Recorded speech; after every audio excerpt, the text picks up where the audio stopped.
Gembalakanlah domba-dombaku. Dengan kata-kata ini, Yesus yang bangkit mengangkat Petrus menjadi paus yang pertama, pemimpin gereja yang pertama. Dan pengangkatan itu oleh Yesus disertai hanya oleh satu syarat. Simon, apakah engkau mengasihi aku? Satu-satunya syarat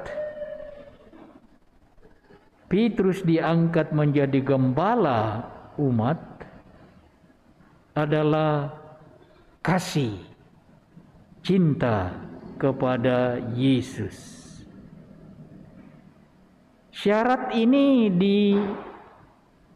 diulangi Yesus dalam pertanyaan sampai 3 kali. Dan kita tadi mendengarkan bagaimana pada pertanyaan ketiga kalinya ditegaskan, maka sedihlah hati Petrus karena Yesus berkata untuk ketiga kalinya, apakah engkau mengasihi aku? Dan Petrus menjawab, Tuhan, engkau tahu segala sesuatu. Engkau tahu bahwa aku mengasihi engkau. Tentu saja secara spontan pertanyaan Yesus sampai 3 kali, apakah engkau mengasihi aku, membawa kita kepada penyangkalan Petrus sampai 3 kali bahwa ia tidak mengenal Yesus. Saudari-saudara terkasih, tentu saja kita perlu menangkap konteks ini. Dan dengan demikian kita lihat bahwa apa yang dikatakan oleh Petrus dalam menjawab pertanyaan apakah engkau mengasihi aku, jawabnya adalah engkau tahu Tuhan. Ya, Tuhan tahu segala sesuatunya. Bagaimana seorang pengkhianat dalam tanda kutip mengkhianati mengenal Yesus, akhirnya diangkat oleh Yesus sendiri menjadi paus yang pertama, menjadi pemimpin gerejanya yang pertama di muka bumi ini. Dan penting kita perhatikan baik-baik kata-kata Petrus, engkau tahu aku mengasihi engkau. Mari kita lihat puncak krisis yang dihadapi tidak hanya oleh Yesus sendiri, tetapi terlebih oleh murid-muridnya di Taman Getsemani. Ketika Yesus berdoa kepada Bapanya di surga dalam sakratul maut. Dalam perikop itu, dalam bagian dari kitab suci itu kita melihat bagaimana rasul-rasul sungguh menghadapi puncak krisis iman mereka. Ketika mereka melihat Dia yang sampai saat itu mereka yakini Dia inilah yang akan datang membawa keselamatan, ternyata mereka sadar bukan. Masak dia menjadi takut, masak dia menjadi lemah. Sosok itu yang namanya Yesus dari Nazaret, yang sampai saat itu selalu menang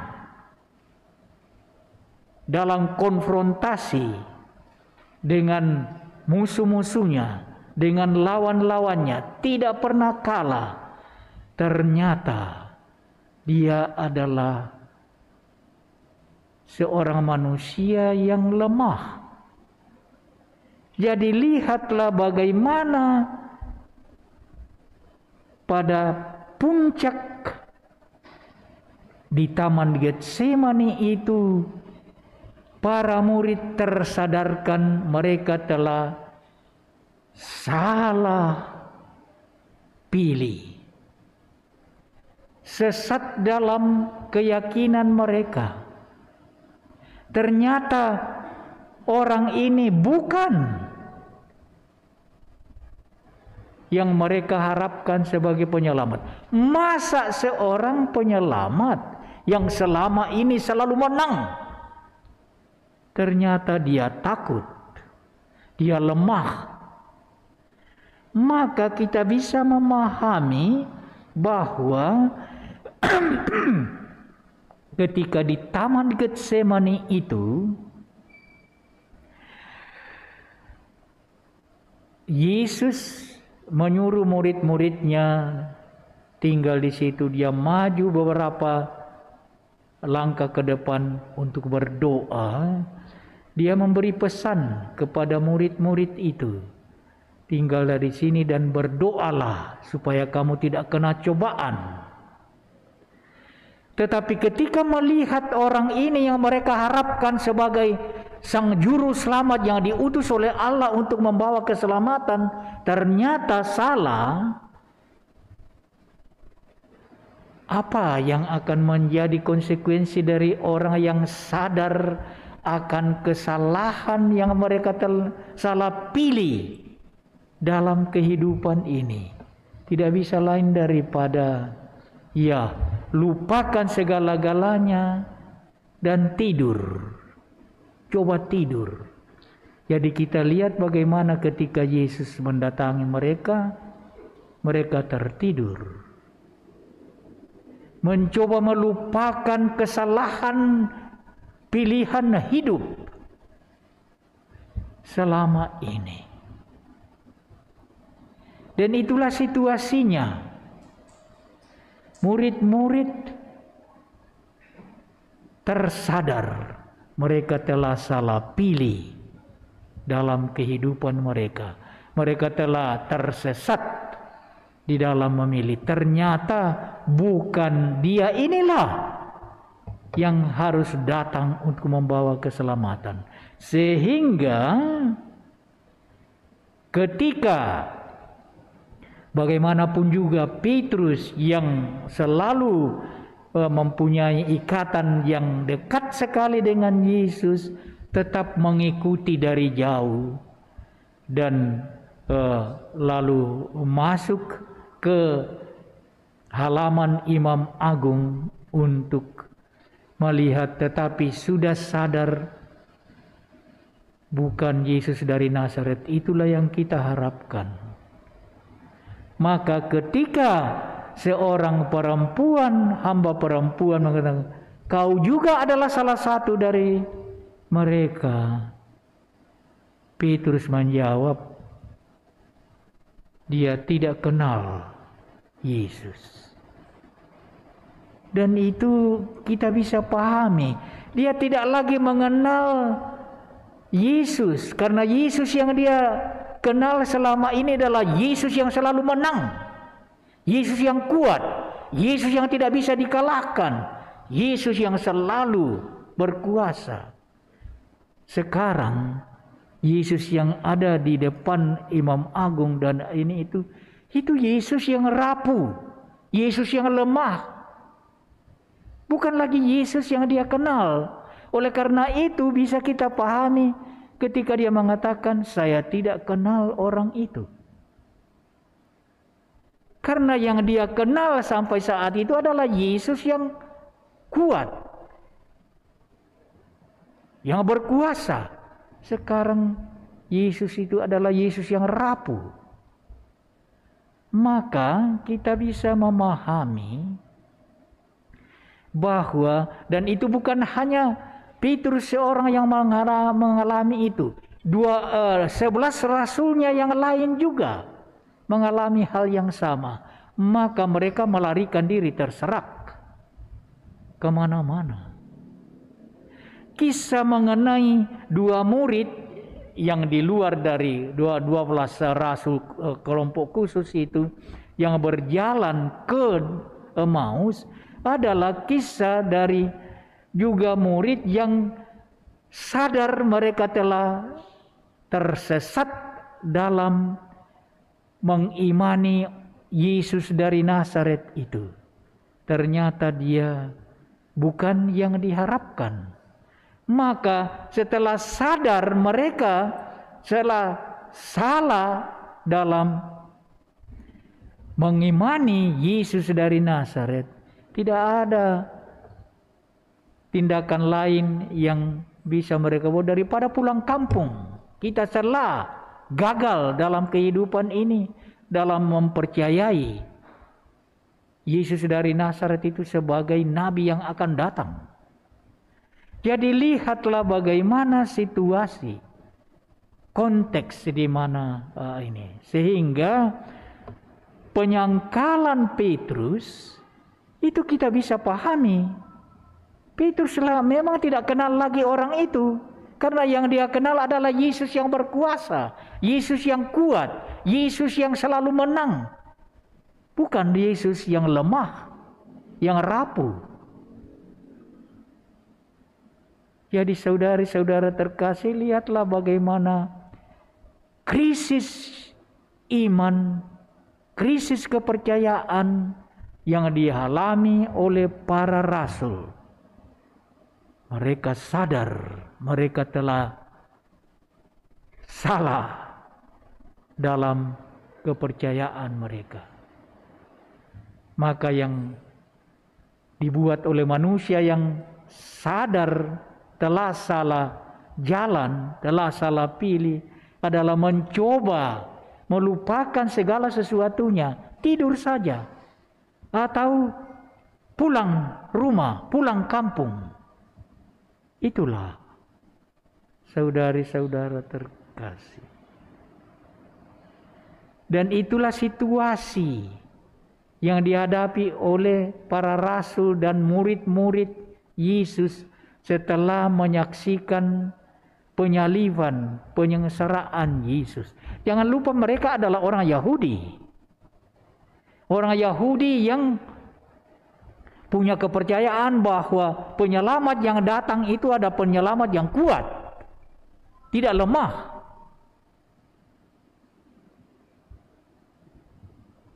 Maka mereka tercerai-berai, putus asa karena sadar mereka telah salah dalam percaya kepada orang yang salah. Nah, itulah situasinya kematian Yesus. Bagaimana mungkin orang yang dikatakan diutus oleh Allah menjadi mati konyol di atas salib, dan itu bagi budaya agama Yahudi itu adalah pertanda orang itu dikutuk oleh Allah. Dan yang dikutuk oleh Allah adalah pendosa besar. Jadi pikirkanlah konteks yang di mana para rasul itu menemukan dirinya mengalami kematian, sengsara, wafat Yesus. Tetapi saudara-saudara, dengan pengalaman kebangkitan, itulah yang membuat mereka menemukan kembali iman mereka yang asli kepada Dia yang sama, kepada Yesus yang sama. Pengalaman, penampakan Yesus yang bangkit, bahwa Dia tidak dikalahkan oleh maut, bahwa Dia mengalahkan maut dengan sendiri menjadi korban dari maut. Tidak ada kekuatan lain kecuali kekuatan Allah lah yang begitu itu. Maka pengalaman kebangkitan Yesus menjadi titik tolak penting dalam menemukan kembali iman mereka pada Yesus dari Nazaret. Yesus dari Nazaret yang kemudian bersengsara, dihinakan dan dijatuhi hukuman mati di atas salib. Ternyata Dia bangkit. Nah, pengalaman itulah yang mengumpulkan kembali para murid, para rasul dan murid-murid Yesus yang jauh lebih besar daripada hanya 11 rasul itu. Dan lihatlah Petrus yang selalu mau membela Yesus.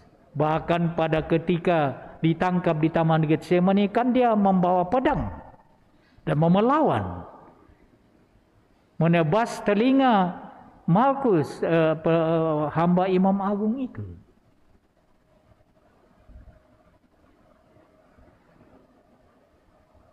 Tetapi Yesus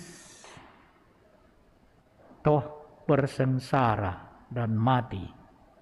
Bagi orang Yahudi itu kekalahan. Dan tidak mungkin itu seorang yang diutus oleh Allah. Oleh karena itu saudara-saudara, dengan berita kebangkitan yang berpusat pada pengalaman penampakan Yesus yang bangkit, itulah yang membuat para rasul kembali lagi menemukan imannya pada Yesus.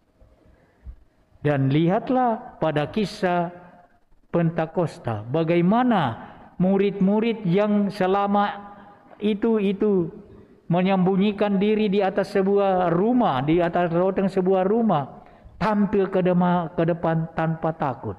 Dan selanjutnya mereka berani bersaksi tentang Yesus yang bangkit.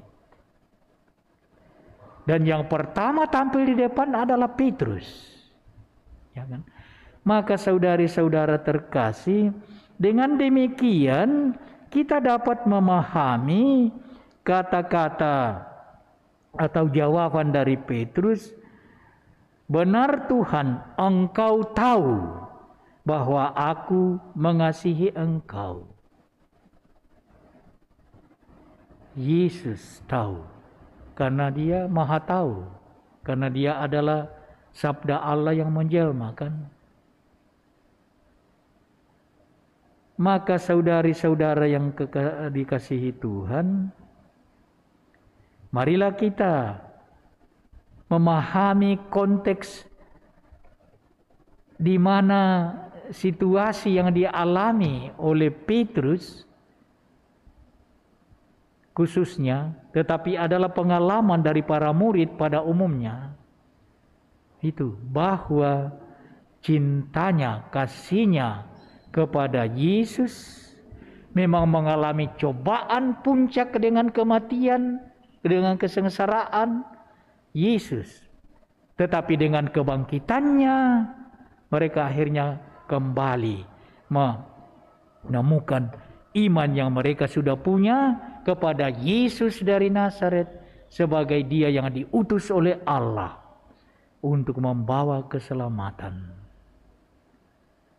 Dan satu saja syarat yang diminta oleh Yesus yang sama, untuk mengasihi Dia. Saudari-saudara terkasih, apa pesan dari kisah ini?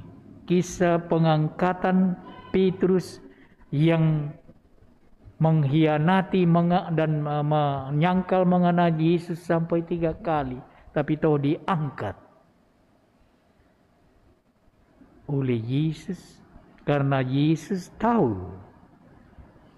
Petrus memang pernah mengalami krisis ini, tetapi ketika disadarkan bahwa memang Yesus Kristus itulah, Yesus dari Nazaret itulah yang diutus oleh Allah untuk membawa keselamatan. Buktinya dia disalibkan, dia wafat, tetapi dia mengalahkan kematian itu dengan bangkit. Tidak ada kekuatan lain di luar Tuhan, di luar Allah yang mampu berbuat seperti itu. Hanya Allah lah yang mampu berbuat seperti itu.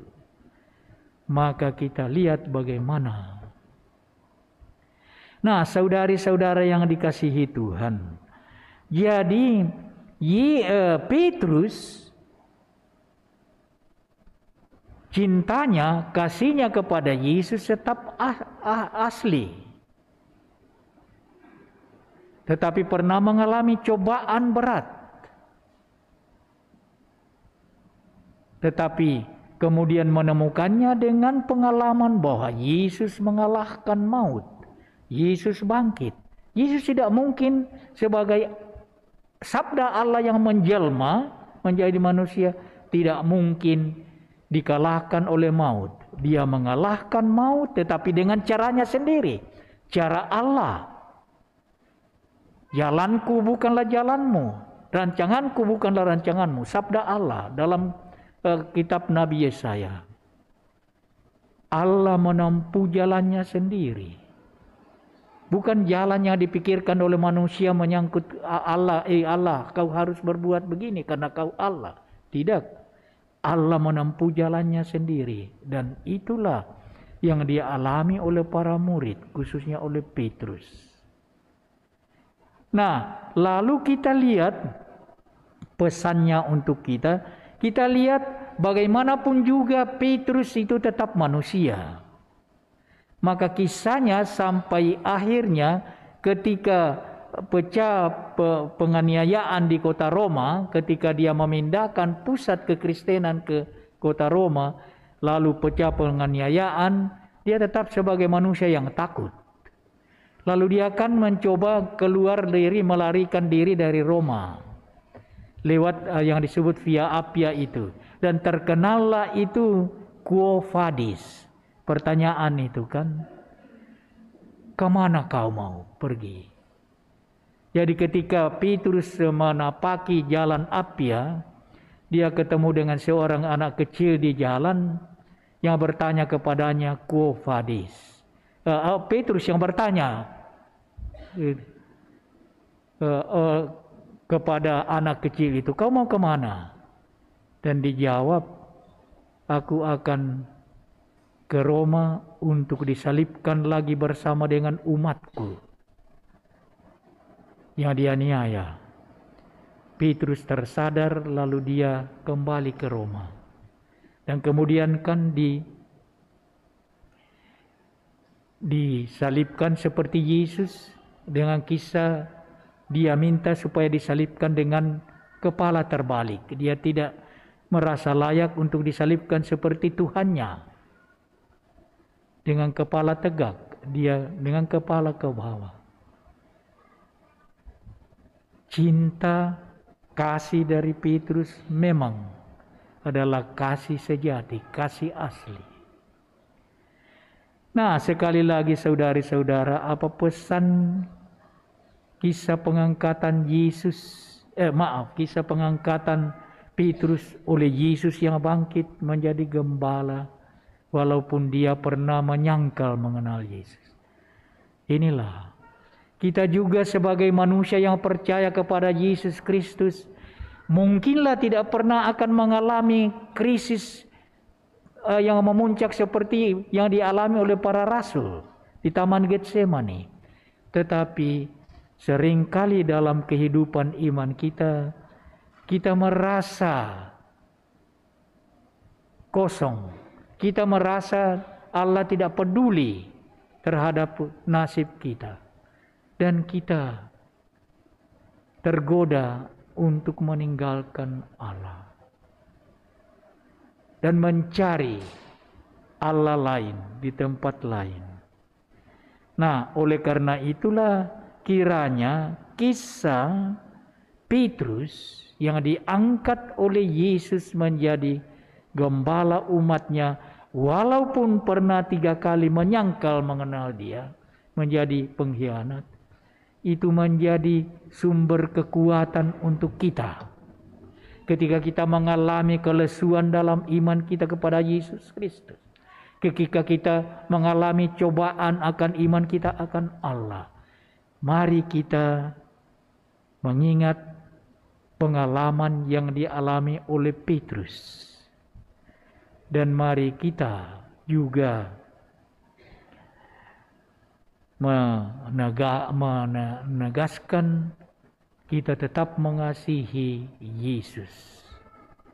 Walaupun kadang-kadang kita harus mengalami cobaan dalam iman kita. Tuhan, Engkau tahu aku mengasihi Engkau. Moga-moga itu menjadi kata-kata kita ketika kita dilempar dalam situasi cobaan untuk menjauh dari Yesus. Tuhan memberkati kita.